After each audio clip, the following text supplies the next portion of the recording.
হাই Brian সকলোকে মোৰ mini blog এটাতে স্বাগতম জনাইছোঁ। আৰু এইটো হৈছে গৰু বিহুৰ দিনা ৰাতি হয় আৰু জেতুকা সদাব সময় পোৱা নাই, যিহেতু বোলো ৰাতিয়ে লগাই লওঁ জেতুকাখিনি। সেইকাৰণে জেতুকাখিনি চাফা কৰি বোলো মই বহুত দুখ কৰি আছিলোঁ, আচলতে জেতুকা লাগে বা ল'ব নাপামেই। সেইকাৰণে ধুনীয়াকৈ তেওঁ লগাই দিলে। এখন হাতত মই লগাই ল'ব পাৰোঁ, কিন্তু নেক্সটখনত লগাবৰ কাৰণে কোনোবা এজনতো লাগিবই।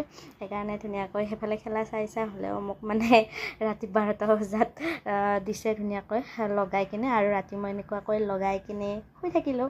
আৰু চাওকচোন তেওঁক লগাই দিওঁতে ইমান ধুনীয়াকৈ লাগিছে, আৰু পিছদিনা এয়া মোৰ হাতখন চাওক কিমান ধুনীয়া হৈছে। আৰু তেওঁ ৰোৱা জেতুকাখিনি মাথাত লগাই ল'লে।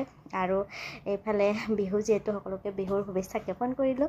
আৰু এয়া আমাৰ হাত দুখন চাওক কিমান ধুনীয়া দেখা হৈছে ন। জেতুকা লগালে বহুত ধুনীয়া লাগে হাতবোৰ, আৰু সেইকাৰণে বহুত লগাই ভালো পাওঁ মই। আৰু এইফালে মায়ে বনাই আছে পিঠা, লাও পিঠা। বহাগ বিহুত এইটো পিঠাই বনোৱাই। আৰু এইফালে মায়ে পিঠা বনাই থকাৰ মই ভাত বনাবৰ কাৰণে আহিলোঁ। আৰু এনেকুৱাকৈ বিহু আমাৰ হৈ গ'ল। আৰু নেক্সট ভিডিঅ'ত